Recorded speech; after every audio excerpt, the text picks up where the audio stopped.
Yes hello students, how are you. So आज हम start करने वाले हैं फिजिक्स का फर्स्ट चैप्टर, जो फिजिक्स का नहीं है।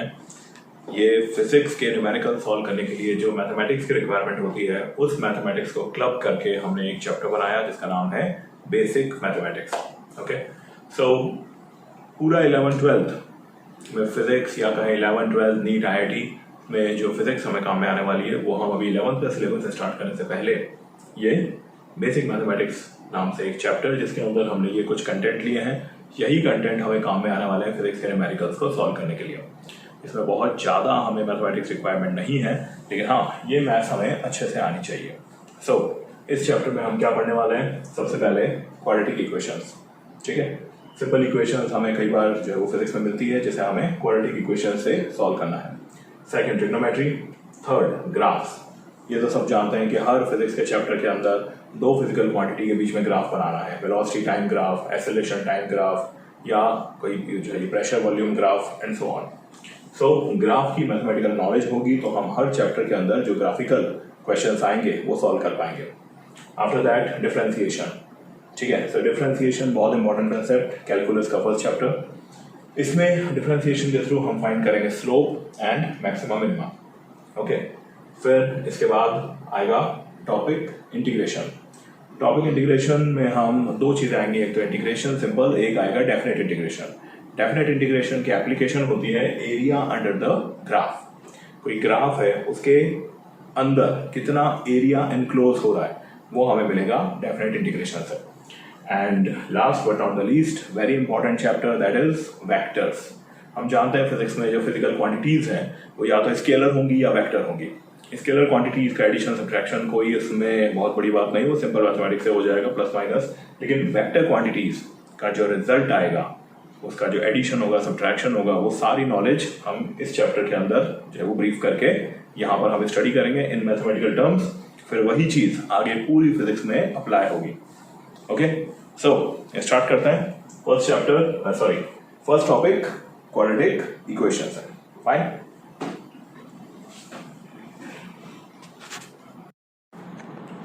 सो क्वाड्रेटिक इक्वेशन, वो सभी इक्वेशंस क्वाड्रेटिक इक्वेशन कहलाती हैं जो ax square plus bx plus c is equal to 0 के फॉर्म में होती है। ठीक है, और इस फॉर्म में जो इक्वेशन है, उस इक्वेशन को सॉल्व करने का हमारे पास जो फॉर्मूला है, that is x is equal to, यहाँ पर x, इस x को हम अगर यहाँ पर सॉल्व करते हैं तो इसके दो आंसर्स आते हैं।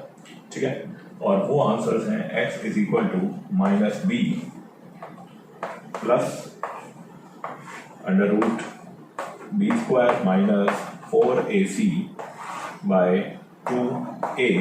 This is the first answer, और सेकंड आंसर यहाँ प्लस की जगह माइनस आ जाए। ठीक है, तो कई बच्चों ने ये फॉर्मूला याद होगा।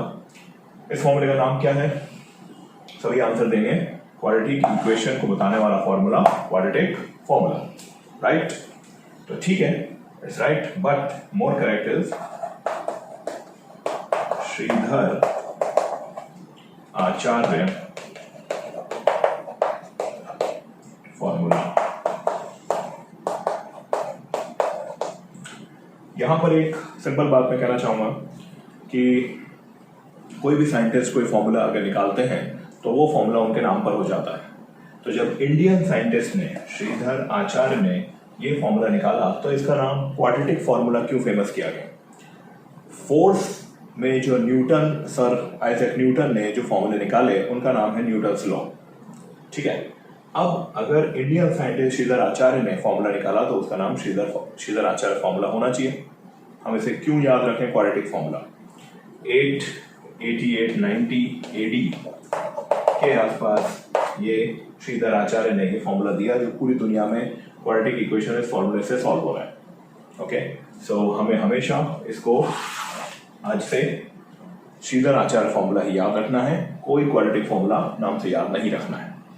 ओके, सो अब इस फॉर्मूले में ये बात क्लियर है कि बी स्क्वायर माइनस 4ac की अगर हम बात करें, तो अगर ये वैल्यू ग्रेटर देन 0 हुई तो साफ है कि अंडर रूट के यहाँ पर कुछ ना कुछ आंसर होगा, क्योंकि अगर अंडर रूट के अंदर बी स्क्वायर माइनस 4ac की मैं बात करूं, तो बी स्क्वायर माइनस 4ac, इसको डिस्क्रिमिनेंट भी कहा जाता है, बच्चों को याद होगा। तो बी स्क्वायर माइनस 4ac की वैल्यू जब ज़्यादा होगी 0 से तो हमें x के दो आंसर्स या हम कहें दो रूट्स यहाँ पर मिलेंगे। ठीक है, वो दो रूट्स कौन से होंगे? माइनस बी प्लस के साथ और अगला वाला माइनस बी माइनस के साथ, क्योंकि अंडर रूट के अंदर बी स्क्वायर माइनस 4ac यहाँ पर कुछ ना कुछ वैल्यू सॉल्व करेगा। अगर यही बी स्क्वायर माइनस 4ac 0 के इक्वल हो जाए तब हमारे पास x का सिर्फ एक ही रूट होगा और वो क्या होगा? माइनस बी बाय 2a, क्योंकि ये जो वैल्यू है ये 0 हो गई तो यहाँ पर ये स्टोरी खत्म। लेकिन अगर बी स्क्वायर माइनस 4ac ये लेस देन 0 हो जाए तब अंडर रूट के अंदर नेगेटिव वैल्यू आएगी, जो कि हम बोलते हैं कि पॉसिबल नहीं है, या मैथमेटिक्स की लैंग्वेज में हम उसको क्या बोलते हैं? या तो हम ये कहेंगे कि नॉट पॉसिबल या नो रियल रूट, या फिर दूसरे शब्दों में बोलेंगे इमेजिनरी रूट्स।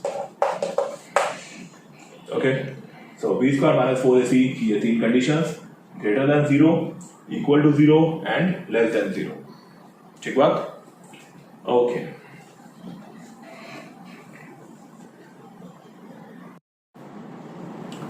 सो एक एग्जांपल, बहुत सिंपल एग्जांपल जो हम छोटी क्लासेस में कर चुके हैं, क्वालिटी की इक्वेशन को फैक्टर्स लेकर सॉल्व करना। जैसे मैंने एग्जांपल लिया x square minus x minus 2 is equal to 0।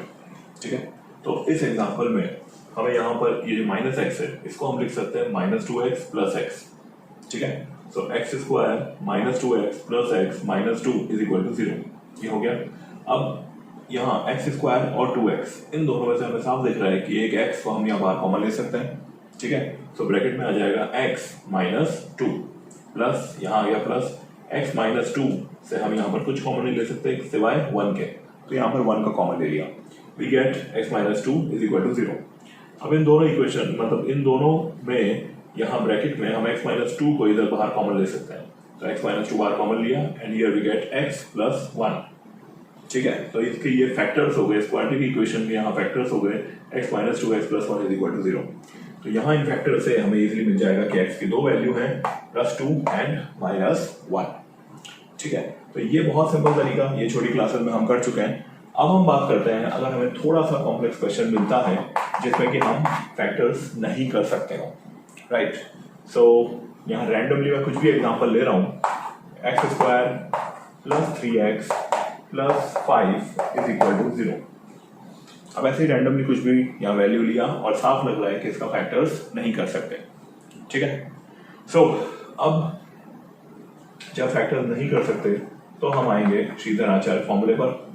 ठीक है, और श्रीधर आचार्य फॉर्मूले पर आने से पहले हम यहाँ इक्वेशन का कंपैरिजन करेंगे ax square plus bx plus c is equal to 0 से।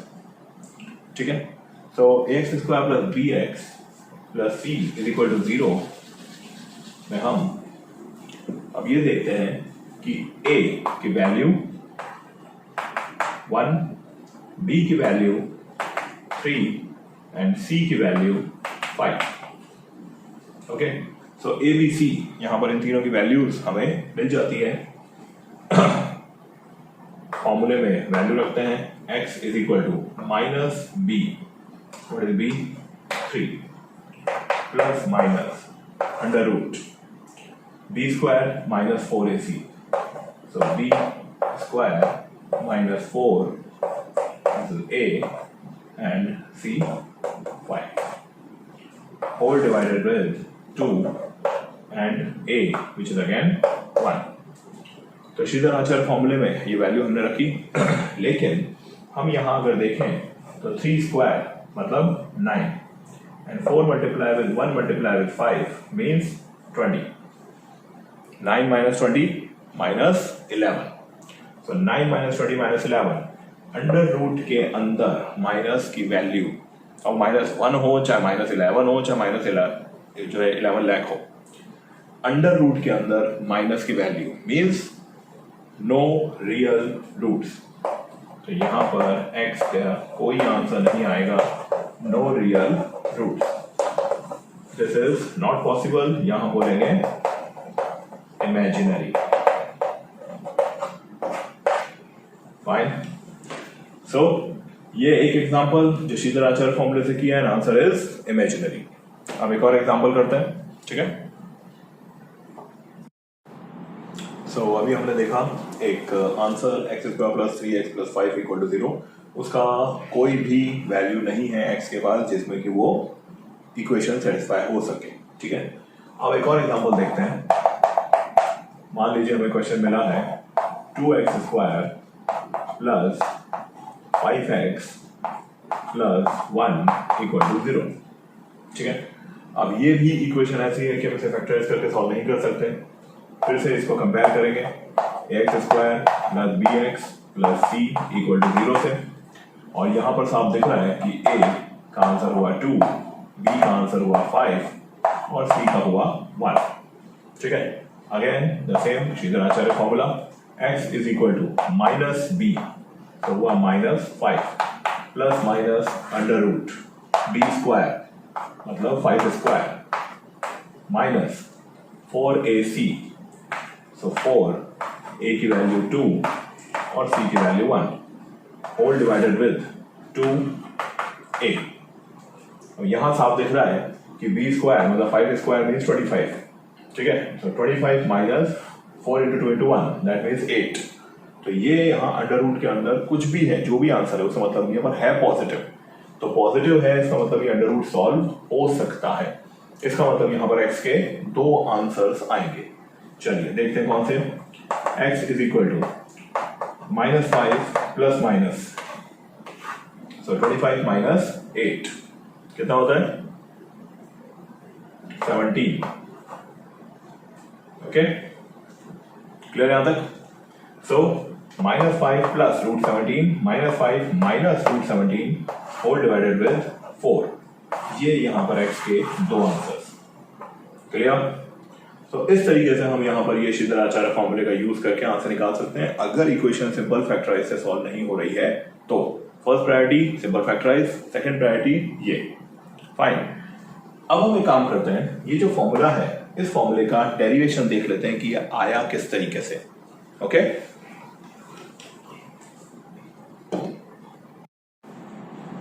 तो अब हम देखते हैं क्वाड्रेटिक इक्वेशन से जो फॉर्मूला श्रीधर आचार्य फॉर्मूला हमें मिला उस फॉर्मूले का derivation, okay. So ax square plus bx plus c equal to 0, इस इक्वेशन में यदि मैं यहाँ पर a को कॉमन लूं तो हमें यहाँ मिलेगा x square plus b by a x plus c is equal to 0। अब मैं यहाँ ये चाहता हूं कि ये वाला जो पोर्शन है ये ब्रैकेट वाला ये हो जाए परफेक्ट स्क्वायर। तो परफेक्ट स्क्वायर करने के लिए मुझे यहाँ पर कुछ ऐड करना पड़ेगा, तो वो मैं यहाँ ऐड कर देता हूँ b square by 4a left side और राइट साइड। तो इक्वेशन में नो चेंज क्योंकि दोनों तरफ हमने ऐड किया है, ओके।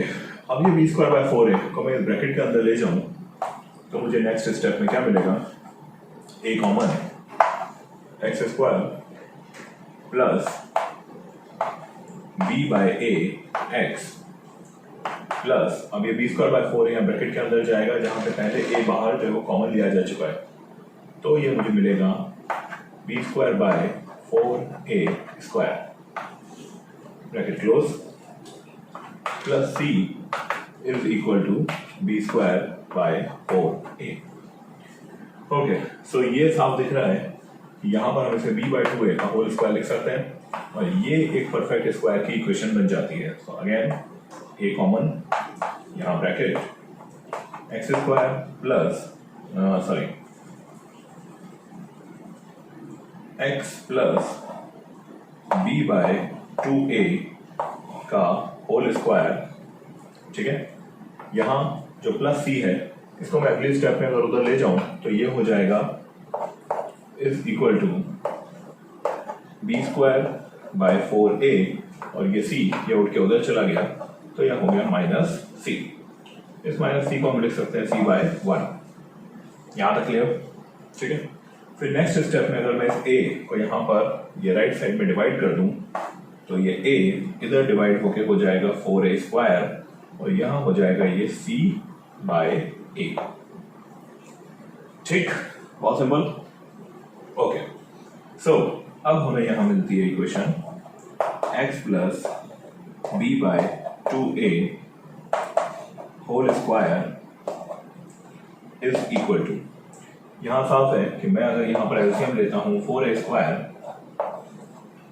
ठीक है, तो इधर से b स्क्वायर और यहाँ a, तो 4a इधर यहाँ मल्टीप्लाई होगा, माइनस का माइनस 4ac, ये हमें यहाँ आंसर मिला and here it is whole square.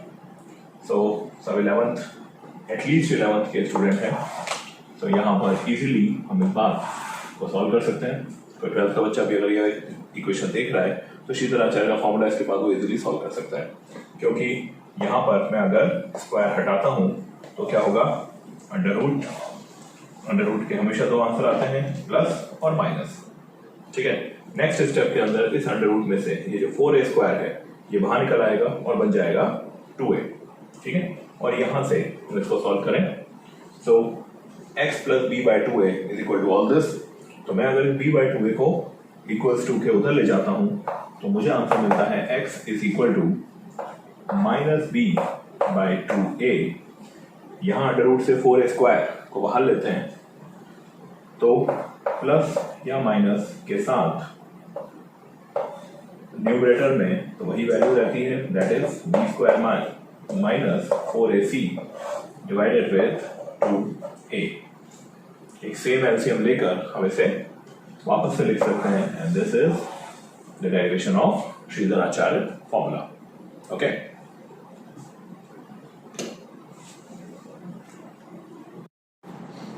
So next topic start करते हैं, that is trigonometry. So trigonometry हम सब जानते हैं कि एक राइट एंगल ट्रायंगल से बनी हुई मैथ्स है। अब ये एंगल 90 डिग्री, इस एंगल के just opposite this is hypotenuse. अब अगर यहाँ मैं सभी बच्चों से एक क्वेश्चन पूछूं कि परपेंडिकुलर कौन सा और बेस कौन सा है, सो ये मैंने हमेशा मैं पूछता हूँ क्लास में, 99% का आंसर आता है ये परपेंडिकुलर, ये बेस, जो सही नहीं है। मैं ये नहीं कह रहा कि गलत है और सही भी नहीं है। क्यों? क्योंकि क्वेश्चन अभी कंप्लीट ही नहीं हुआ था। राइट एंगल ट्रायंगल के अंदर हाइपोटेन्यूस हमेशा एक ही होता है, लेकिन परपेंडिकुलर या बेस डिपेंड करता है कि हम किस एंगल की बात कर रहे हैं। मैंने कोई एंगल नहीं दिया और एक क्वेश्चन पूछा कि भाई परपेंडिकुलर कौन सा है, तो उसका आंसर कुछ भी हो सकता है। हम ये नहीं कह सकते कि यही परपेंडिकुलर होगा, क्योंकि अगर मैं यहाँ पर ये एंगल लेता हूँ तो ये परपेंडिकुलर और ये बेस ठीक है, पर अगर एंगल यहाँ ये वाला ले लेता हूँ तो ये आंसर गलत हो जाएगा। इसे हमेशा ध्यान रखना है, परपेंडिकुलर और बेस लेने में पहले से एंगल डिफाइंड होना चाहिए, तभी हम आंसर दे सकते हैं which is perpendicular and which is base. Okay, so अब एक फास्ट रिवीजन जो सबको पता है या पता होना चाहिए, साइन थीटा और कॉस थीटा, 6 ट्रिग्नोमेट्रिक फंक्शन में से ये दो हैं जो सबसे इंपॉर्टेंट है, और इन्हीं दो को आगे तक हम अच्छे से सारे फॉर्मूले इन्हीं दो के हम अच्छे से याद रखेंगे। Sine theta perpendicular by hypotenuse, cos theta base by hypotenuse. ठीक है, अब हम आते हैं टेन थीटा पे, जिसको कि हम sine theta by cos theta से भी सॉल्व कर सकते हैं। क्यों? क्योंकि वो होता है परपेंडिकुलर बाय बेस। इन दोनों को हम डिवाइड करें तो हाइपोटेन्यूस वाला पोर्शन वो कैंसिल हो जाएगा। तो मीन्स अगर साइन और कॉस पता है तो टेन निकाल सकते हो। फाइन।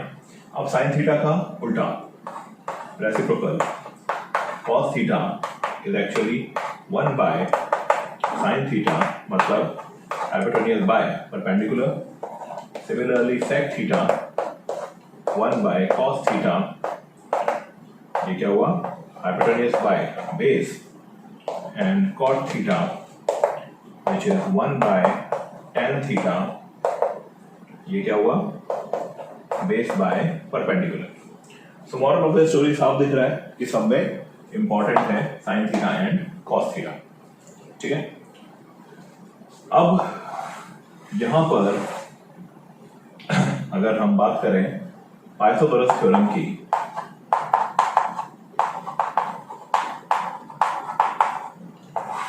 तो सब बच्चों को पता होगा पाइथागोरस थ्योरम। ठीक है, वो क्या है, p square plus b square is equal to h square, right. अगर मैं इस पूरी इक्वेशन को h स्क्वायर से डिवाइड कर दूं तो क्या हो जाएगा, तो हमें यहां पर क्या मिलेगा, फर्स्ट फॉर्मूला ट्रिग्नोमेट्री का p बाय h क्या होता है, साइन थीटा। मीन्स मुझे यहां पर इस p by h whole square को मैं लिख सकता हूं sine square theta, b by h whole square को लिखा जा सकता है plus cos square theta, h square by h square is equal to 1। So this is the first formula of trigonometry, sine square theta plus cos square theta equals to 1, और इसका derivation आया by Pythagoras theorem. ठीक है, बहुत simple. सो ये first formula. अब इसी तरीके से हम यहाँ पर दो और फॉर्मूले याद रखेंगे। ओके, चलिए इसको रब कर देते हैं बोर्ड को। So first formula sine square theta plus cos square theta equals to 1, ये हमने देख लिया। इसी के साथ स्क्वायर के लिए हमारे पास दो और फॉर्मूले, 1 sec square theta minus tan square theta is equal to 1।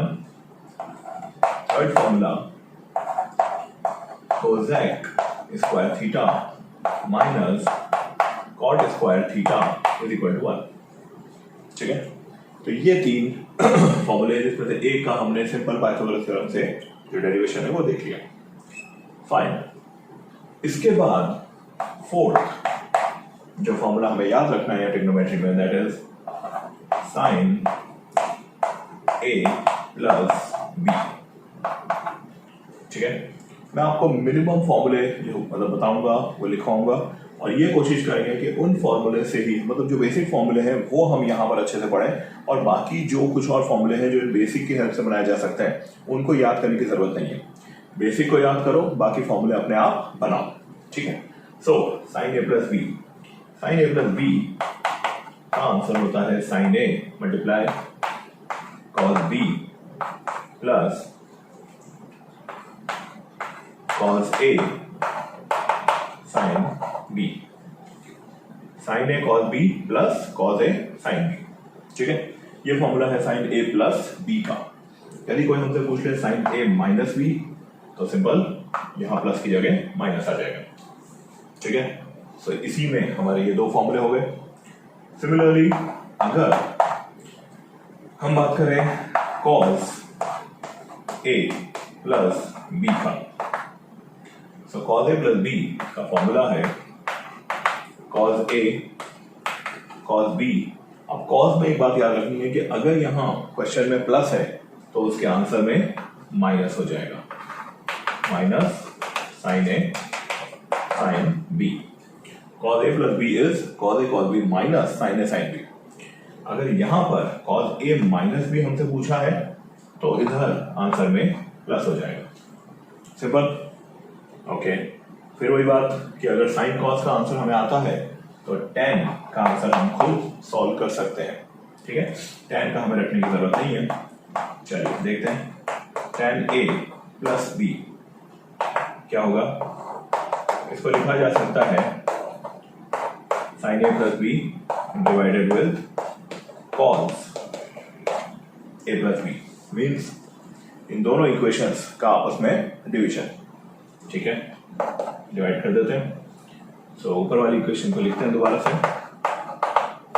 Sign A cos B plus cos A sine B whole divided bye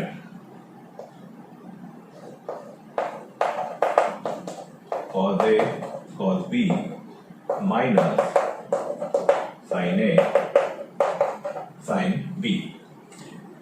अब कुछ स्टूडेंट्स ये सोच रहे होंगे कि ये इक्वेशन लिखने के बाद इतना नीचे ये जो है वो डिवीजन का सिंबल वो क्यों आया, राइट। मैं यहाँ पर न्यूमरेटर और डिनोमिनेटर इन दोनों इक्वेशंस को डिवाइड कर दूं अगर cos A cos B से, तो कोई चेंज नहीं आएगा। इसको भी डिवाइड किया cos A cos B, इसको भी डिवाइड किया cos A cos B, और यहां भी डिवाइड किया cos A cos B।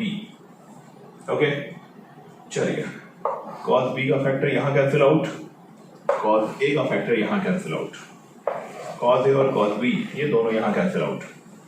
तो हमारे पास क्या आंसर बन गया,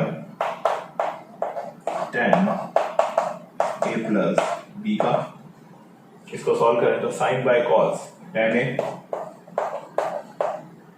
plus tan B whole divided with, ये पूरा बन गया 1 minus tan A tan B। Clear.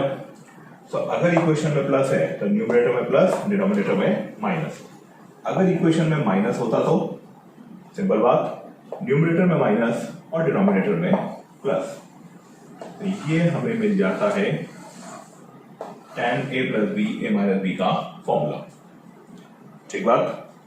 चलिए अब इस पर कुछ सिंपल क्वेश्चंस कर लेते हैं कि यहां तक जो ये 6 फॉर्मूले हैं इनका यूज क्या है। Fine, okay. अब यहां पर इसके हम कुछ क्वेश्चन देखें तो मान लीजिए कोई हमसे पूछता है कि साइन 15 डिग्री का आंसर क्या होता है। तो छोटी क्लासेस में हमने 0, 30, 45, 60, 90 इसके आंसर्स जो सीखे हैं, पर 15 का हमने आंसर नहीं सीखा। हम क्या करेंगे, हम यहां पर इसको लिख देंगे साइन 45 माइनस 30, तो ये आ जाएगा फिर से साइन A माइनस B की फॉर्म में। अभी हमने इसका फॉर्मूला देखा है तो इसको हम यहां से सॉल्व कर सकते हैं।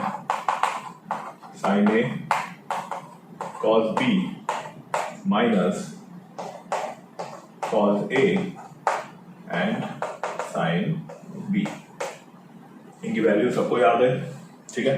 तो हम ये वैल्यू रखेंगे, वी गेट द आंसर। तो ये तो ऐसे क्वेश्चंस जिनका कि हमें कुछ ऐड करके, अगर ये 75 होता तो क्या करते हैं हम 45 प्लस 30 कर देते, ठीक है। तो ऐसे आंसर जिनका डायरेक्ट हमें आंसर नहीं पता था, 0, 30, 45, 60, 90 के कॉम्बिनेशन से कुछ बन रहे हैं, तो ये फॉर्मूले की हेल्प से हम उसका आंसर दे सकते हैं। Clear, okay. Now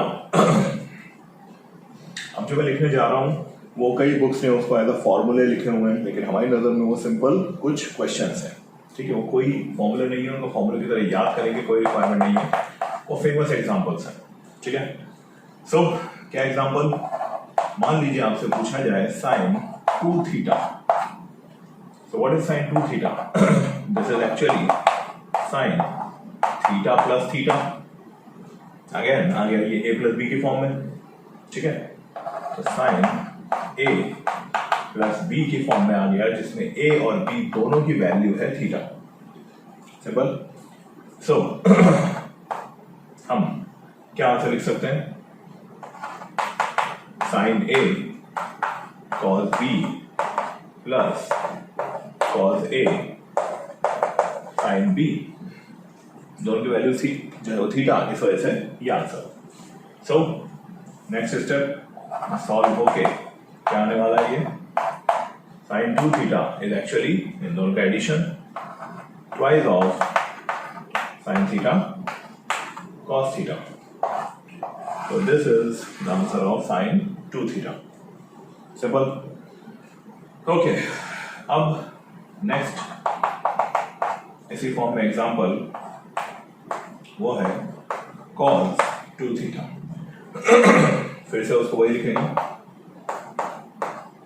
cos theta plus theta, तो cos A multiply with cos B minus sin A multiply with sin B। So क्या आंसर मिलेगा हमें, cos 2 थीटा का आंसर यहाँ इक्वेशन से cos square theta minus sin square theta. तो this is the answer of this question. बहुत famous question है, इसलिए इसको कई जगह फॉर्मूला बना के भी याद करा दिया जाता है कि भाई cos टू थीटा का फॉर्मूला है cos square theta minus sin square theta, जबकि ये इस फॉर्मूले का रिजल्ट है। Okay fine. अब यहां पर अगर कोई हमें पूछे कि भाई cos स्क्वायर थीटा की वैल्यू in terms of cos two theta या sin स्क्वायर थीटा की वैल्यू in terms of cos two theta, तो कई बच्चों को साफ दिख जाएगा कि इसको किस तरीके से सॉल्व करना है। ठीक है, पर चलिए फिर भी मैं इसको एक बार और जो है वो सॉल्व कर देता हूं। Fine, question clear? So new question is sin square theta in terms of cos 2 theta. हमें sin स्क्वायर थीटा का आंसर चाहिए cos 2 थीटा की टर्म्स में।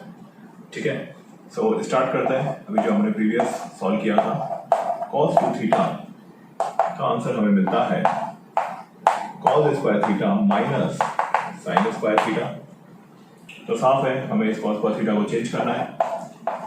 So cos 2 theta is equal to, इसको लिख सकते हैं 1 माइनस sin स्क्वायर थीटा और माइनस sin स्क्वायर थीटा। सो क्या हो जाएगा ये cos 2 theta is equal to, ये हो गया 1 माइनस 2 sin स्क्वायर थीटा।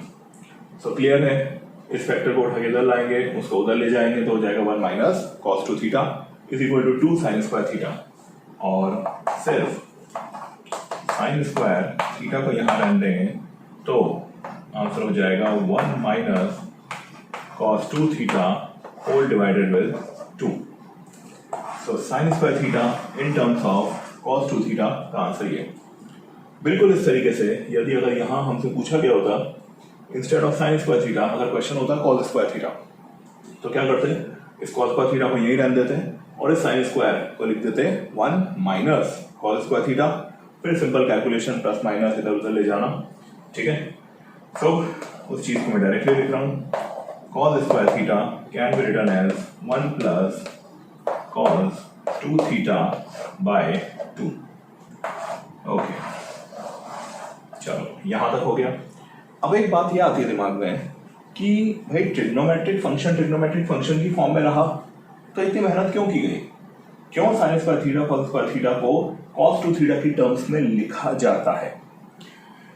सो इसका आंसर अगर मैं आपको बताऊं तो हमें डबल पावर ट्रिग्नोमेट्रिक फंक्शन को सिंगल पावर ट्रिग्नोमेट्रिक फंक्शन में कन्वर्ट करना है। अब ऐसा क्यों करना पड़ता है? ऐसा इसलिए करना पड़ता है क्योंकि हमारे पास फिजिक्स के अंदर कई चैप्टर ऐसे हैं जो कि कॉस या साइन की सिंगल पावर में डिफाइंड होते हैं। ठीक है, तो हमें यहाँ पर उनसे कोरिलेट करने के लिए ये डबल पावर को हम सिंगल पावर की टर्म्स में यहाँ जो कन्वर्ट करते हैं। सेकंड, इंटीग्रेशन, अगर किसी इक्वेशन का इंटीग्रेशन आता है वहां पर साइन स्क्वायर है, तो साइन स्क्वायर का डायरेक्ट इंटीग्रेशन में कोई फॉर्मूला नहीं है, हम सीखेंगे अभी आगे, जबकि कॉस पावर 1 का डायरेक्ट फॉर्मूला है। ठीक है, तो साइन स्क्वायर का फॉर्मूला नहीं है, कॉस का फॉर्मूला है, या कहें कि सिंगल पावर साइन या कॉस इन दोनों का फॉर्मूला है, इसलिए हम उसको यहां पर इस तरीके से कन्वर्ट करते हैं।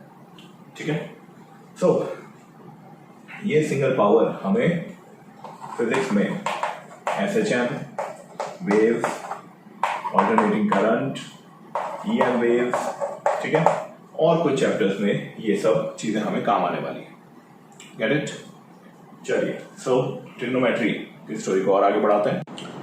तो छोटी क्लासेस के अंदर 0, 30, 45, 60 और 90 इनकी वैल्यूज हमें आती है। 0 डिग्री से लेकर 90 डिग्री तक के सभी trigonometric function sine cos tan cosec cot की वैल्यूज हमें आती है। ठीक है, अब यहाँ पर दो और एंगल 37 डिग्री एंड 53 डिग्री हम यहाँ पर इंट्रोड्यूस कर रहे हैं, क्योंकि कॉम्पिटिटिव एग्जाम 11-12 की फिजिक्स के अंदर इन दोनों एंगल्स का बहुत ज्यादा रोल आने वाला है।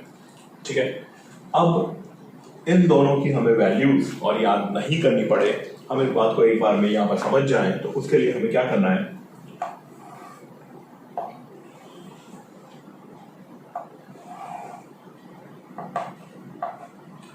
यहां पर हमें एक राइट एंगल ट्रायंगल को ड्रॉ करना है जिसकी साइड्स हैं 3, 4 एंड 5। और बहुत छोटी क्लास की मैथमेटिक्स में हम ये जानते हैं कि छोटी साइड के अपोजिट एंगल सबसे छोटा होगा, उससे बड़ी साइड के अपोजिट एंगल उससे बड़ा होगा, और सबसे बड़ी साइड के अपोजिट एंगल सबसे बड़ा होगा। तो यहाँ पर सबसे बड़ी साइड है 5, उसके अपोजिट एंगल है 90 डिग्री, ठीक है। 5 से छोटी साइड है 4 के अपोजिट एंगल यहाँ पर आएगा 90 डिग्री से छोटा, मतलब कि 53, और सबसे छोटी साइड है 3, तो 3 के अपोजिट आएगा सबसे छोटा एंगल 37। तो जब हमें यहाँ पर एक पूरा ट्रायंगल मिल गया तो हमें उसके ट्रिग्नोमेट्रिक फंक्शंस की वैल्यू रटने की कोई जरूरत नहीं है। कई बच्चे मैंने देखा है कि ये 37 और 53 की वैल्यूज भी वो याद करने लग जाते हैं। 0 से 90 तक तो सबको याद होगा कि एक ट्रिक बना रखी है, 0, 1, 2, 3, 4, फिर 4 से वो डिवाइड करना, फिर अंडर रूट करना, तो ये सब आ गया एक साथ साइन फंक्शन, ठीक है। तो ये सब 10 तक में हम कई बार ये पढ़ चुके होते हैं, तो इसलिए उसको मैं रिपीट नहीं कर रहा हूँ। सो 37 और 53 के लिए कोई वैल्यूज रखने की जरूरत नहीं है। हमें जब ट्रायंगल के तीनों साइड मिल गए, ट्रायंगल के तीनों एंगल मिल गए, तो हम खुद यहाँ पर वैल्यूज सॉल्व कर सकते हैं। मान लीजिए कोई हमसे पूछता है sin 37, तो क्या होगा sin 37? ये 37 यहाँ पर एंगल है, तो इसके लिए परपेंडिकुलर 3 और हाइपोटेन्यूज तो हमेशा के लिए होता है 5, तो sin 37 इज 3/5। फिर कोई पूछता है हमसे cos 37, तो cos क्या होता है? बेस बाय हाइपोटेन्यूज, तो 37 के लिए बेस है 4 और हाइपोटेन्यूज तो वही है 5, तो ये हो गया 4/5। फिर बात आती है tan 37, so tan 37 के लिए ये 3 परपेंडिकुलर एंड 4 बेस, तो ये हो गया 3/4। इन सब का रेसिप्रोकल कर देंगे तो हो जाएगा cosec sec cot। इसी तरीके से हम अगर रिमेनिंग sin 53, cos 53 और tan 53 को सॉल्व करें तो क्या क्या आंसर बनेंगे? कोई याद करने रखने की जरूरत नहीं है, ठीक है, सिंपल। अब ये है 53 के सामने वाला जो साइड होगा वो 53 के लिए परपेंडिकुलर होगा। 53 यहां जिस साइड पर है वो 53 के लिए बेस होगा, ओके। तो साइन थीटा ये सब जानते हैं क्या होता है, परपेंडिकुलर बाय हाइपोटेन्यूज। तो 53 के लिए परपेंडिकुलर है 4, हाइपोटेन्यूज है 5। यहां पर 53 के लिए बेस है 3 और हाइपोटेन्यूज है 5, और फिर tan 53 मतलब परपेंडिकुलर बाय बेस मींस 4/3।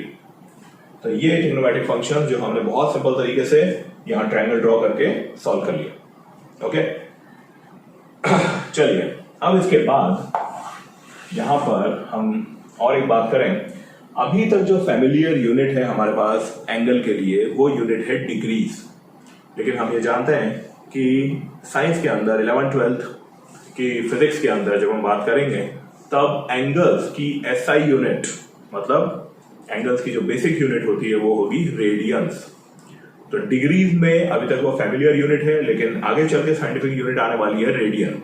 तो रेडियन और डिग्री में क्या रिलेशन होता है, ठीक है, और हमें अगर कोई भी एक रिलेशन याद है तो उससे रिलेटेड हम कोई भी क्वेश्चन सॉल्व कर सकते हैं। हमने छोटी क्लास में पढ़ा है यूनिटरी मेथड। जैसे यूनिटरी मेथड में हमने अगर पढ़ा है कि 5 एप्पल्स 7 रुपीज के, तो 3 एप्पल कितने रुपीज के। तो अगर एक रिलेशन हमें एप्पल और रुपीज में पता है तो उसका कोई भी क्वेश्चन सॉल्व किया जा सकता है। तो सिमिलरली यहां पर हम याद रखें कि pi radians is equal to 180 degree. अब यहां ये पाई ये क्या है? कुछ स्टूडेंट्स ऐसा सोचते हैं कि जब भी कभी पाई आएगा तो पाई का मतलब है कि वो एंगल की ही बात हो रही है। मतलब ये जो पाई वर्ड है या ये जो हमने यहाँ वेरिएबल या कांस्टेंट लिखा है, ये कांस्टेंट हमेशा एंगल के लिए ही है। मतलब पाई देखते हैं तो उनके दिमाग में क्लिक होता है नहीं ये तो एंगल है, ऐसा नहीं है। Pi is a constant. अब पाई को अगर हम यहाँ पर एक कहानी बना के याद करें तो क्या हुआ कि फिजिक्स के अंदर तो बहुत सारे कांस्टेंट्स थे हर चैप्टर के अंदर, कभी कोई स्टीफन कांस्टेंट, कभी और कोई सा कांस्टेंट, कभी ये, ठीक है। अब यहां पर मैथमेटिक्स के पास कोई कांस्टेंट नहीं थे। तो भगवान ने मैथमेटिक्स को 2 कांस्टेंट दिए इनको खुश करने के लिए, और वो 2 कांस्टेंट बड़े खतरनाक, पाई और e. One is known as pi constant and another one is exponential constant. ये दोनों कांस्टेंट इनफाइनाइट डेसिमल प्लेस के, means both are irrational numbers. ठीक है, छोटी क्लास में पढ़ा होगा रैशनल इर्रेशनल, तो ये दोनों इर्रेशनल नंबर्स और ये इंफिनिटी के डेसिमल प्लेस तक 3.14 and so on, and this is 2.71 and so on. ठीक है, अब ये इन वैल्यूज पर अभी भी रिसर्च चल रही है, बहुत हर साल हर समय इसमें कुछ ना कुछ नया हमें जो देखने को मिलता है। पर इससे इंटरेस्टिंग एक स्टोरी जो फिर से हमारे इंडिया के साइंटिस्ट से जुड़ी हुई है। तो मैंने आपको कहा है पहले भी कि कोई भी टॉपिक के अंदर अगर इंडियन साइंटिस्ट का कोई कंट्रीब्यूशन रहा होगा या कोई हमारी पुरानी साइंस से वो को रिलेट हो रहा होगा, तो मैं जितना मुझे नॉलेज है उसको मैं जरूर शेयर करूंगा। सो पाई कि हम जो आज इनफाइनाइट की ये वैल्यू बोलते हैं, ये एक इर्रेशनल नंबर है। इसको मॉडर्न साइंटिस्ट से बहुत पहले अप्रॉक्स 476 AD के आसपास Indian great scientist, great mathematician Aryabhata ने फाइंड किया था। सो पाई एक इर्रेशनल नंबर है ये, एंड सेकेंडली इसकी 4th डेसिमल प्लेस तक करेक्ट वैल्यू वो 476 AD के अप्रॉक्स हमारे फिजिसिस्ट और मैथमेटिशियन बोथ जो थे आर्यभट्ट, उन्होंने फाइंड किया था। अब आर्यभट्ट से रिलेटेड कुछ और बातें बहुत जल्द मैं आपसे शेयर करूं। सो 5th सेंचुरी, यही 476 AD मतलब 5th सेंचुरी में आर्यभट्ट ने सन के आसपास पूरा सोलर सिस्टम है, सारे प्लैनेट्स उसको सेंटर बनाकर उसके आसपास जो घूमते हैं, ये फाइंड कर लिया था। रिलेटिव मोशन के बारे में उन्होंने बहुत जो डिस्कवरीज वो किया हुआ था। साथ में मैथमेटिक्स के अंदर पाई की वैल्यू, ठीक है, आर्यभट्ट ने 0 की डिस्कवरी किया था। और 5th सेंचुरी में ये गुप्ता डायनेस्टी के रूल में थे, और जो आज का बिहार है वो उस समय मगध हुआ करता था। सो वहाँ पर इनका घर था। पूरे देश, पूरी दुनिया के महानतम साइंटिस्ट थे। उस समय नालंदा यूनिवर्सिटी के हेड थे आर्यभट्ट, और गुप्ता रूलिंग में, गुप्ता डायनेस्टी में इनका बहुत अच्छा रेपुटेशन था। जैसे कि हम आज हमारे साइंटिस्ट का बहुत हम सम्मान करते हैं, उस समय इनका बहुत रिस्पेक्ट हुआ करता था। और वो जो गुप्ता रूलर थे वो कौन थे उस समय, उस ईरा में, आई डोंट नो, उनका नाम मुझे याद नहीं आ रहा अभी। सो उन्होंने आर्यभट्ट के लिए एक लेबोरेटरी कम टेम्पल वो बनाया था, सन टेम्पल, और वो टेम्पल आज भी है। और एक तो हम जानते ही हैं कि बिहार में सूर्यदेव को बहुत ज़्यादा माना जाता है, बहुत ज़्यादा जो है उनकी मतलब पूजा होती है, तो मतलब उस लिहाज से भी। और सेकेंडली उस सन टेम्पल के अंदर आर्यभट्ट की रिसर्च के अकॉर्डिंग उनकी सारी फैसिलिटीज वहाँ पर अवेलेबल थी। और उस पूरे एरिया को, उस समय के जो भी किंग थे, उन्होंने उस पूरे एरिया को डेडिकेट कर दिया था इस सन टेम्पल के लिए, आर्यभट्ट की रिसर्च के लिए। सो उस जगह का नाम है तारे गना। आज भी वो जगह है, आज भी वो मंदिर है जहाँ पर आर्यभट्ट जो भी रिसर्च, जो उनकी एक अलग एक लेबोरेटरी जो है वो बनाई गई थी। ऐसा कहा जाता है, I don't know about this, तो ऐसा कहा जाता है कि सोलर इक्लिप्स जब होता है इंडिया में, तो वो जगह one of the best places है जहाँ से उसके बारे में अच्छे से रिसर्च की जा सकती है। सबसे अच्छे से वो व्यू होता है, और एक टूरिज्म मैप पर भी है ये बिहार के। सो तारे गना जो ये जगह है, ये 5th सेंचुरी का सन टेम्पल। सो सूर्य भगवान और जो है धर्म के हिसाब से भी उसकी वैल्यूएशन, साथ में आर्यभट्ट की वो एक वर्क प्लेस जहाँ पे वो रिसर्च किया करते थे, और पूरी जगह का नाम तारे गना। बिहार में ये पटना से 30 किलोमीटर के डिस्टेंस पर। सो ये प्रूफ की बहुत पहले भी हमारे साइंटिस्ट बहुत डेडिकेटेडली कई जो डिस्कवरी वो कर चुके हैं। सो कोपरनिकस से काफी पहले ये आर्यभट्ट जो थे हमारे ये साइंटिस्ट, उनके कारण हमें ये सब इंफॉर्मेशन मिली। Okay, so after this knowledge चलिए आगे बढ़ते हैं। So pi radian is equal to 180 degree. अब अगर हमें ये रिलेशन पता है तो हम फिर इससे रिलेटेड कोई भी वैल्यू फाइंड कर सकते हैं। अगर 1 पाई radian is 180, so 2 pi radian is 360 degree, pi by 2 is 90 degree and so on. Fine, चलिए आगे बढ़ते हैं। सो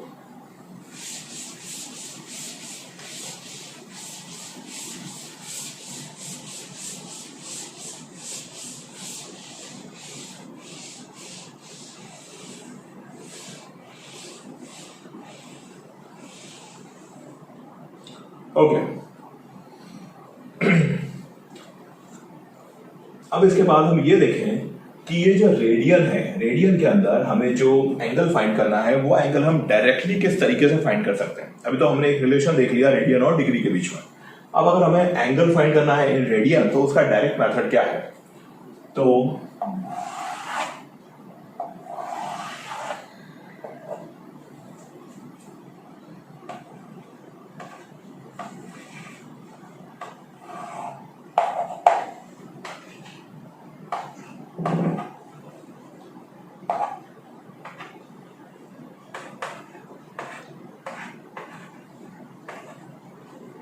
ओके, तो एंगल का आंसर डायरेक्टली रेडियन में आएगा जब उस एंगल के कारण जो यहां पर आर्क बनेगा ए बी की जो लेंथ है उसकी हम बात करें तो फॉर्मूला होता है आर्क बाय रेडियस, और यहां पर आर्क लेंथ है ए बी और रेडियस की लेंथ है आर। तो यहां पर आर्क बाय रेडियस से जो भी आंसर आने वाला है वो आंसर इस एंगल का आने वाला है इन यूनिट रेडियंस।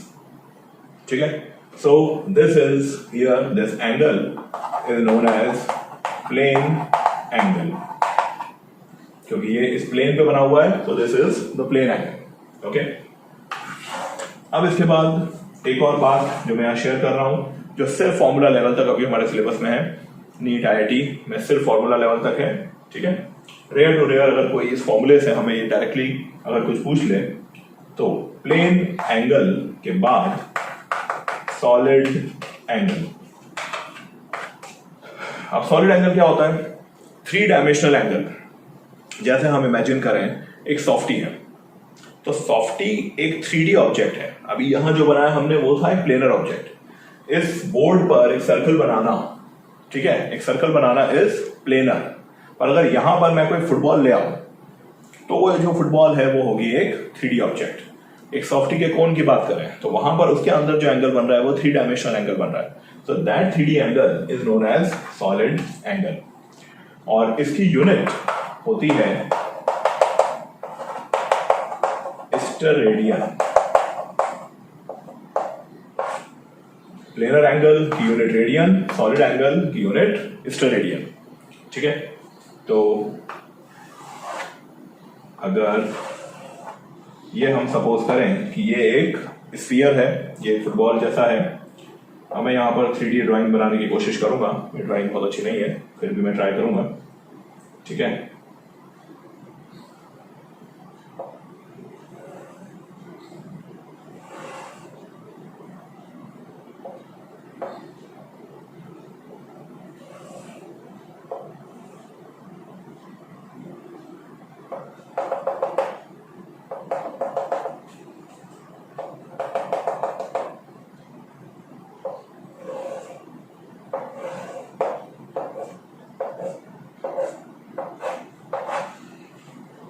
अगर इसमें थोड़ा सा लग रहा हो कि ये 3 डायमेंशनल ऑब्जेक्ट है, ठीक है, और ये फुटबॉल का ये एक पोर्शन, और यहाँ जो ये 3D एंगल जो इधर हमें मिल रहा है, सपोज इसको नाम देते हैं हम अल्फा। ठीक, तो यहाँ जो इस फुटबॉल पर हमने एरिया सबटेंड किया वो, और ये इस स्फीयर का रेडियस। सो एंगल का formula arc by radius. Similarly यहाँ स्टेरेडियन का फॉर्मूला होता है एरिया बाय रेडियस स्क्वायर। ठीक है, तो सॉलिड एंगल स्टेरेडियन में आएगा अल्फा स्टेरेडियन और उसका area by radius square is the formula. ठीक है, सो ये डायरेक्ट मेथड एंगल फाइंड करने का। Now last topic of trigonometry but very important, ठीक है, वो स्टार्ट करते हैं।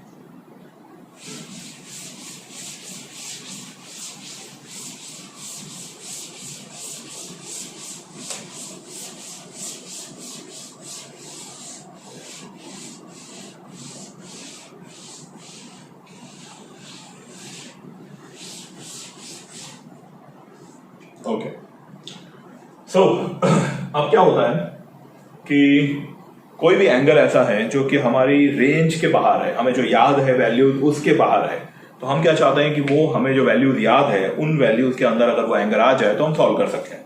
फॉर एग्जाम्पल हम अगर बात करें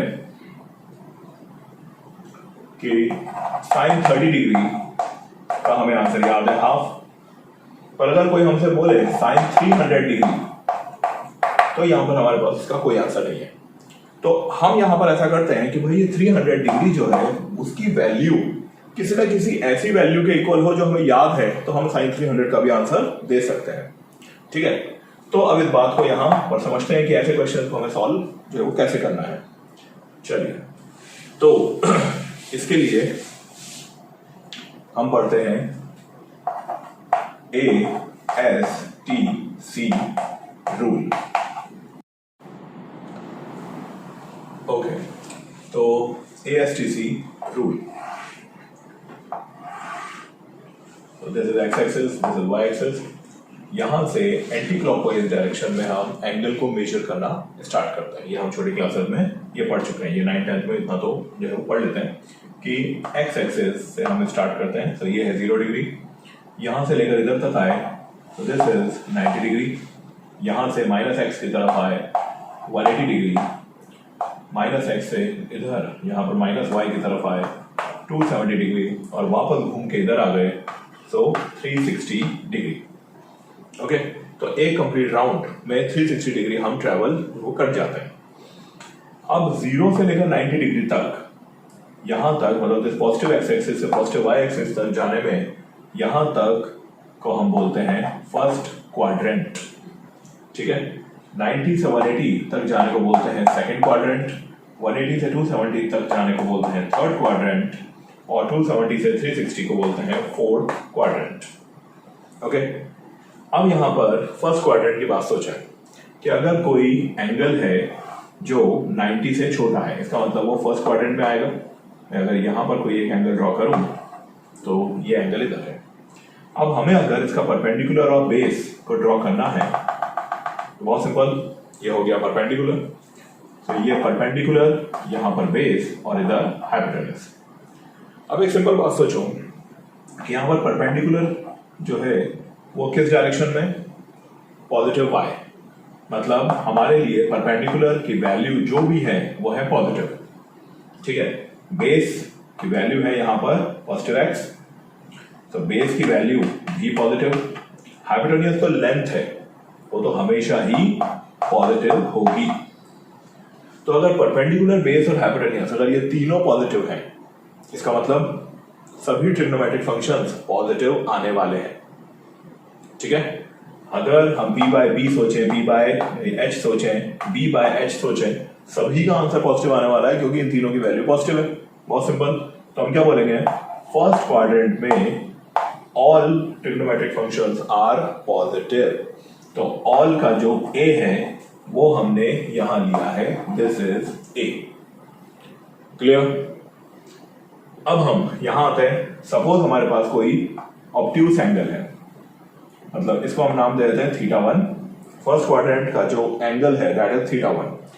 एंगल मेजरमेंट हमेशा होगा पॉजिटिव एक्स एक्सिस से, तो हमेशा एंगल मेजरमेंट यहीं से होगा। अब हम θ2 की बात करें तो θ2 जो है वो कौन सा एंगल है, अगर मैं यहां लिखूं θ1 इज लेस देन 90 डिग्री तो ये हुआ first quadrant, θ2 greater than 90 and less than 180।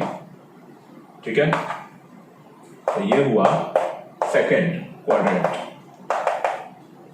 Okay, so second quadrant के अंदर यदि मैं यहां पर परपेंडिकुलर ड्रॉ करूं तो अब क्या होगा, हाइपोटेन्यूज पॉजिटिव, परपेंडिकुलर ये भी पॉजिटिव, लेकिन बेस वो है नेगेटिव। यहां तक clear? So perpendicular positive, hypotenuse positive और बेस नेगेटिव। यहां तक क्लियर है कि P/H की वैल्यू ही सिर्फ पॉजिटिव में आने वाली है, वरना हम B/H करेंगे, P/B करेंगे, वो सब यहां पर नेगेटिव होगा क्योंकि बेस इज नेगेटिव। क्लियर? तो P/H वो क्या होता है, साइन थीटा। तो 90 से 180 के बीच में केवल साइन फंक्शन जो है वो पॉजिटिव आएगा। अब साइन पॉजिटिव है तो कॉमन सेंस की बात है कि उसका रेसिप्रोकल 1/sin मतलब कोसेक वो भी पॉजिटिव होगा। ओके, तो यहां पर जो साइन है वो पॉजिटिव आएगा। तो इस साइन का हमने फर्स्ट जो अल्फाबेट है दैट इज S वो लिया, तो यहां पर आ गया वो S, second quadrant sine positive. अब जो कंसेप्ट है वो समझ गए होंगे। यदि मैं यहां पर थर्ड क्वाड्रेंट की बात करूं तो थीटा थ्री कौन सा एंगल होगा, जो 180 से बड़ा है लेकिन 270 डिग्री से छोटा है। तो ऐसे सभी एंगल जाएंगे थर्ड क्वाड्रेंट में। ठीक है, थर्ड क्यू। तो ये थर्ड क्वाड्रेंट, यहां पर अगर मैं इधर परपेंडिकुलर ड्रॉ करता हूं तो क्लियर है कि बेस वैल्यू तो वही है, बेस इज नेगेटिव, लेकिन अब यहां पर परपेंडिकुलर भी नेगेटिव हो गया। So perpendicular negative, base negative, hypotenuse is positive. अब इतना क्लियर है कि P/H या B/H की वैल्यू नेगेटिव आने वाली है। सिर्फ P/B की जो वैल्यू होगी वही नेगेटिव वो कैंसिल होकर वो वैल्यू यहां पर पॉजिटिव आ जाएगी। मींस सिर्फ जो tan थीटा है वो यहां पर पॉजिटिव आने वाला है। सो tan थीटा का हमने लिया initial alphabet that is T, और वो T यहां है दिस वन। क्लियर? अब हम यहां पर अगर कोई एंगल लेते हैं दैट इज θ4, तो क्लियर है θ4 में ये 270 से बड़ा है और 360 से छोटा है। बहुत ज्यादा यहां पर कॉम्प्लेक्स हो गया, लेकिन आई थिंक ये क्लियर, ये समझ में आ रहा है। ठीक है, सो θ4 की अगर मैं बात करूं तो θ4 साफ है कि ये 270 डिग्री से ज्यादा है लेकिन 360 डिग्री से कम है। तो ऐसे सभी एंगल्स कहलाएंगे कि these angles are in fourth quadrant।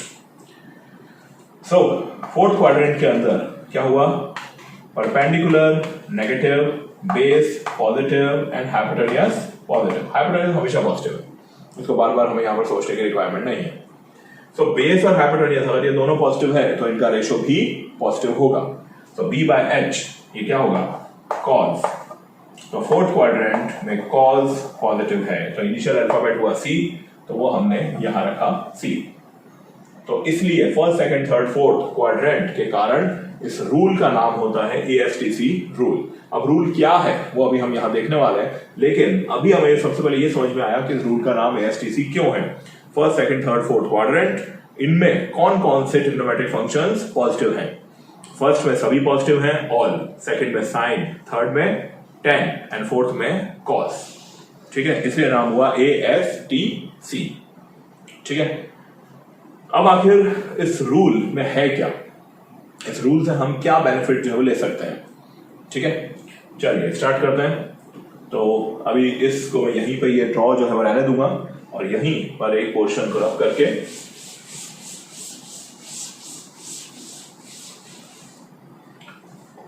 तो अब यहां पर एक और बात, अगर कोई हमसे पूछे कि भाई साइन 390 डिग्री का आंसर क्या है, तो यहां हमें साफ साफ दिख रहा है कि एक कंप्लीट राउंड जब हम लेकर आते हैं तो 360 डिग्री हम यहां ट्रेवल कर लेते हैं।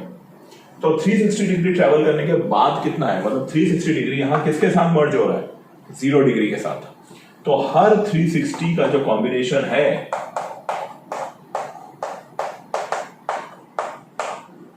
तो यहां पर 390 को हम लिख देंगे 360 प्लस 30, और जितने भी 360 के कॉम्बिनेशन हैं वो सब वेस्ट है क्योंकि वो 0 के इक्वल है। ठीक है, तो हर 360 डिग्री को 0 के इक्वेट कर देंगे और जो रिमेनिंग एंगल बचेगा उसको हम सॉल्व कर लेंगे। तो यहां पर हमने वही किया, 390 को लिख दिया sin 360 प्लस 13, तो इसको लिखा जा सकता है sin 30, और sin 30 की वैल्यू सब जानते हैं अच्छे से, that is half. So we can say that value of sin 390 degree is actually half. Clear? तो इसका एक बेनिफिट हमें समझ में आया कि जितने 360 के मल्टीपल हैं उनको सबको हटाओ, जो बचा हुआ एंगल है फिर केवल उसके बारे में हमें सोचना है. ठीक बात? ओके. लेकिन अगर हम यहां पर सोचें कि अगर यहां वैल्यू कुछ और हुई, ठीक है, तो उसको हमें यहां किस तरीके से सॉल्व करना है, तो उसके लिए हम यहां ASTC रूल की हेल्प से यहां कुछ फॉर्मूले अब जो है वो बनाएंगे. इसको मैं थोड़ा सा एक बार और लिखता हूं, लेकिन थोड़ा सा साफ साफ. ठीक है?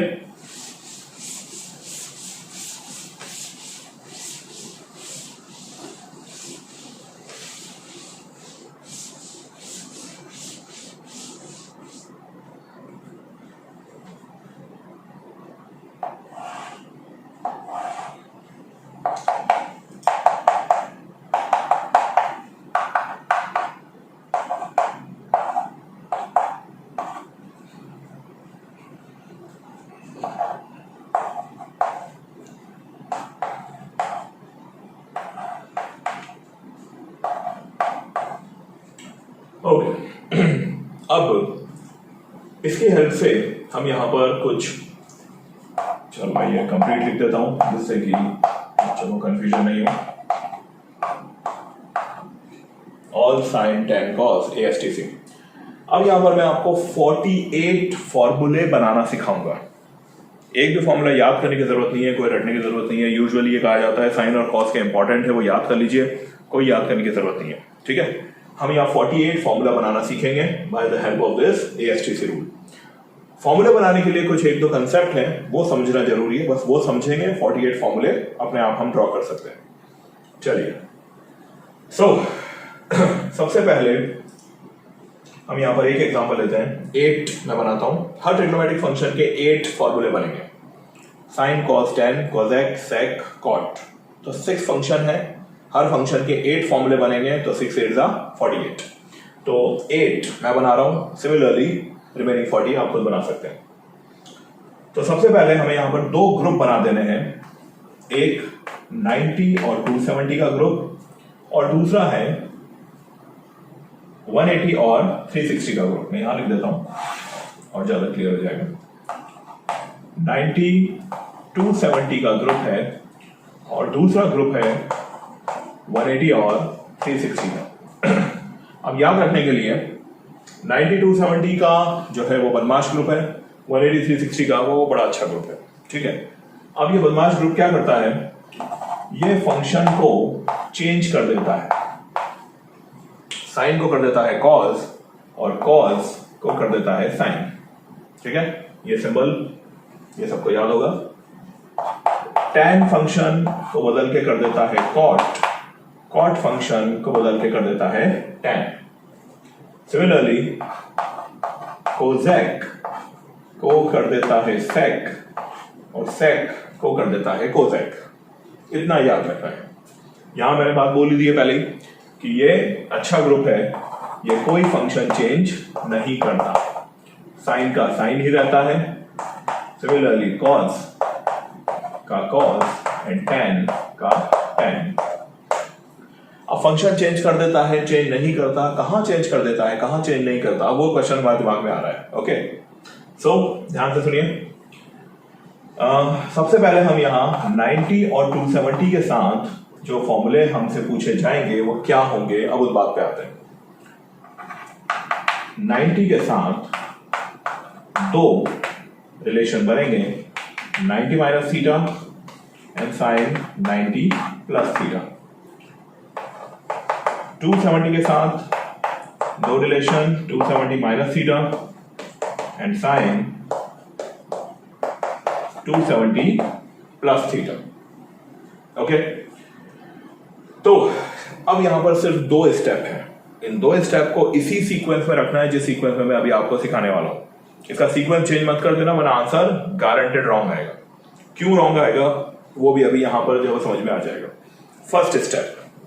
सबसे पहले देखो कि क्वेश्चन किस क्वाड्रेंट का है। हमें सॉल्व क्या करना होता है, आंसर सॉल्व नहीं करना होता, क्वेश्चन सॉल्व करना होता है। ठीक है, तो क्वेश्चन किस क्वाड्रेंट का है वो डिसाइड करेगा कि क्वेश्चन का सिंबल क्या आने वाला है।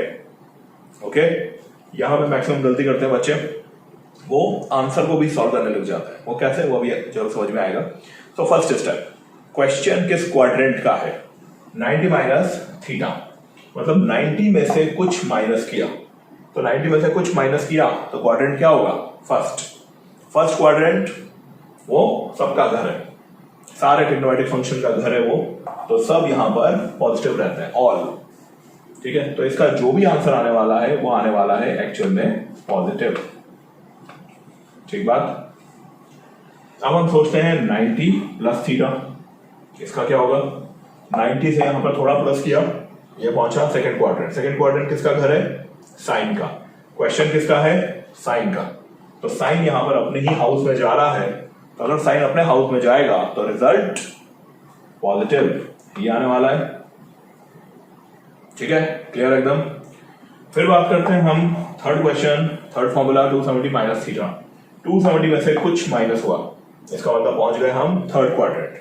अब हमने थर्ड क्वाड्रेंट में किसको रखा, साइन के क्वेश्चन को रखा, तो ये साइन का घर नहीं है, third house is not of sine. तो यहां पर साइन क्वेश्चन का जो भी आंसर आने वाला है वो आने वाला है नेगेटिव। सिमिलरली 270 प्लस थीटा, तो 270 से यहां पर कुछ प्लस किया, मतलब हम पहुंच गए fourth house, fourth quadrant. Fourth quadrant घर है कॉस का, हमारा क्वेश्चन है साइन का, तो रिजल्ट आएगा नेगेटिव। यहां तक क्लियर। ओके, अब इसके बाद हमें क्या कर देना है, अब ये जो नॉलेज है ये हमारे काम में आएगी। हमने क्या देखा, 90 270 क्या करते हैं, साइन का, साइन को कॉस बना देते हैं, तो हमने भी यहां साइन को बना दिया कॉस। सब में उसके आगे लिख दीजिए कॉस थीटा। क्लियर। तो ये रेडी हो गए आपके चार फॉर्मूले। Sine 90 minus theta is cos theta, sine 90 plus theta is cos theta, sine 270 minus theta is minus cos theta, and sine 270 plus theta is again minus cos theta. Clear. Similarly हम यहां पर 180 और 360 के क्वेश्चन को solve करते हैं। चलिए, थोड़ी जगह कम है, मैं यहीं पे लिखता हूं, साइन 180 माइनस थीटा। ओके, तो क्या करना है, फर्स्ट स्टेप सोचना है कि इसका क्वाड्रेंट कौन सा होगा। तो क्वाड्रेंट है सेकंड क्वाड्रेंट किसका घर है, साइन का। क्वेश्चन किसका है, साइन का, तो रिजल्ट आने वाला है पॉजिटिव। ठीक बात। इसके बाद क्वेश्चन क्या होगा, साइन 180 प्लस थीटा। क्या होगा 180 प्लस थीटा में, 180 प्लस थीटा ये पहुंच गया थर्ड क्वाड्रेंट में। थर्ड क्वाड्रेंट घर है tan का, क्वेश्चन है साइन का, तो जो भी रिजल्ट आने वाला है वो आने वाला है नेगेटिव। ओके, इसके बाद बात करें हम 360, साइन 360 माइनस थीटा। 360 में से कुछ माइनस किया, मतलब पहुंच गए फोर्थ क्वाड्रेंट में। फोर्थ क्वाड्रेंट हाउस है कॉस का, क्वेश्चन है साइन का, रिजल्ट आएगा negative. Last question, sine 360 plus theta. तो 360 प्लस थीटा ये फिर से कहां पहुंच गया, ये फिर से पहुंच गया फर्स्ट क्वाड्रेंट में। हमने अभी सीखा था कि 360 के जितने भी टर्म्स हैं उनको सबको हटा दो, तो एक्चुअल में ये क्वेश्चन है साइन थीटा। ठीक है, एक्चुअल में ये क्वेश्चन का मतलब है साइन थीटा, लेकिन फिर भी हम एक बार हमारे ही सीक्वेंस में जाएं तो हम कहेंगे वही क्वेश्चन है अगेन फर्स्ट क्वाड्रेंट का क्वेश्चन है, इसका मतलब रिजल्ट आने वाला है पॉजिटिव। फिर 180 360 से जब रिलेशन होगा तो साइन फंक्शन कॉस या tan कोई भी चेंज नहीं होगा, तो यहां हर एक आंसर के आगे हम लिख देते हैं sine theta, and here again sine theta. Clear. तो हमारे पास ये चार फॉर्मूले क्या बन गए, sine 180 plus theta is minus sine theta, sine 360 minus theta is again minus sine theta, sine 360 plus theta is sine theta, and 180 minus theta is again sin theta. So 4 formulae 90 270, 4 formulae 180 360. तो total sine function के हमारे पास हुए 8 फॉर्मूले, ऐसे 6 trigonometric functions, तो total 48। ठीक, अब इनका बेनिफिट क्या है, इसका फायदा हम कैसे लेंगे, ठीक है। अब वो देखते हैं कि यहाँ पर किन क्वेश्चंस के लिए हमें इस ASTC रूल को यूज करना है, ठीक है। अभी ये क्वेश्चन हमने किया था sin 390, जिसमें से हमने एक 360 का राउंड हटा दिया था और फिर हम आगे हमने उसको सॉल्व कर लिया था sin 30 बना के, ओके। सिमिलरली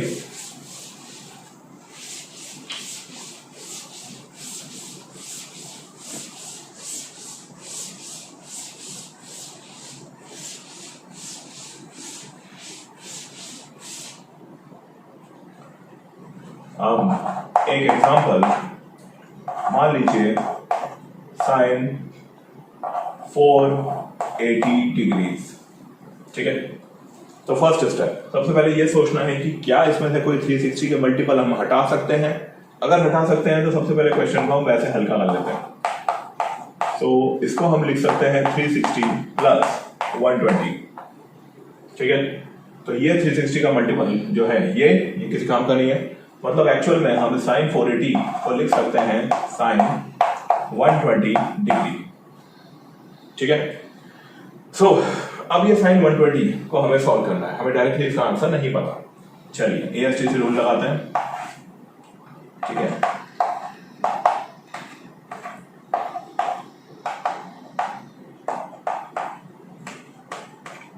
तो यहां पर साफ दिख रहा है कि 120 डिग्री मतलब 90 180 के बीच में, मतलब ये क्वेश्चन है सेकंड क्वाड्रेंट का। सेकंड क्वाड्रेंट घर है साइन का और क्वेश्चन है साइन का, मतलब जो भी रिजल्ट आने वाला है वो आने वाला है पॉजिटिव, इतना हमें पता चल गया। यहां तक क्लियर, ठीक है। अब लेकिन इसको सॉल्व करने का जो वे है, जो तरीका है, वो हम यहां पर देखते हैं। हमें इतना पता चल गया कि रिजल्ट इसका जो है वो पॉजिटिव में आने वाला है। चलिए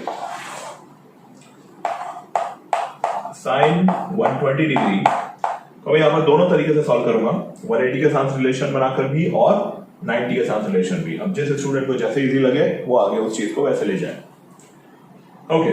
सो we can write it as sine 90 plus 30, तो ये किस फॉर्म में आ गया, साइन 90 प्लस थीटा के फॉर्म में आ गया, ठीक है। क्वेश्चन है सेकंड क्वाड्रेंट का, ठीक है। इसका मतलब जो भी रिजल्ट आने वाला है वो रिजल्ट आने वाला है पॉजिटिव। अब जब हमने इसको सॉल्व किया है 90 की मदद से, तो 90 और 270 ये लोग क्या करते हैं कि क्वेश्चन के फंक्शन को चेंज कर देते हैं। तो अगली स्टेप में साइन की जगह यहां फंक्शन हो जाएगा कॉस, और ये 90 यहां से गायब हो जाएगा। 90 ने अपना काम कर दिया। क्या काम था 90 का, इस 90 ने साइन फंक्शन को बना दिया कॉस फंक्शन। अब 90 गायब हो गया। अब क्या बचा हमारे पास, 30 डिग्री, ठीक है। तो cos 30 का आंसर सबको पता है, that is √3/2। Means sign 120 degree का आंसर आने वाला है √3/2। ये कौन सा रास्ता हमने लिया, 90 डिग्री वाला। सिमिलरली अगर सेम क्वेश्चन को मैं 180 डिग्री के रास्ते से सॉल्व करूं तो उसकी स्टेप्स क्या होगी, साइन 120 डिग्री तो मैं लिख सकता हूं साइन 180 माइनस 60, ओके। तो 180 के साथ रिलेशन है, तो ये साइन फंक्शन को चेंज नहीं करेगा, साइन फंक्शन को साइन ही रहने देगा, और 180 का काम खत्म। अब यहां आएगा 60 डिग्री। 120 चाहे हम 90 में यूज में ले चाहे 180 में, 120 तो सेकंड क्वाड्रेंट का ही एंगल रहने वाला है, ठीक है। तो जो भी आंसर आएगा इसका वो सब पॉजिटिव में ही आएगा। साइन 60 डिग्री सब जानते हैं, आंसर इज √3/2। तो √3/2 इस रास्ते से भी फाइंड कर सकते हैं और यहां से भी, जिसको जो इजी लगे। मैं पर्सनली अगर कोई मुझसे पूछता है तो मैं ये सजेस्ट करता हूं, तो यहां पर याद नहीं रखना पड़ता कि फंक्शन को चेंज करना है। 180 360 के साथ रिलेशन में फंक्शन चेंज करने का हमें कोई याद रखने की जरूरत नहीं है, इसलिए आई प्रेफर 180 360। बाकी ये भी याद होना चाहिए, कभी कोई डायरेक्टली फॉर्मूला बेस्ड कोई क्वेश्चन आ जाए तो।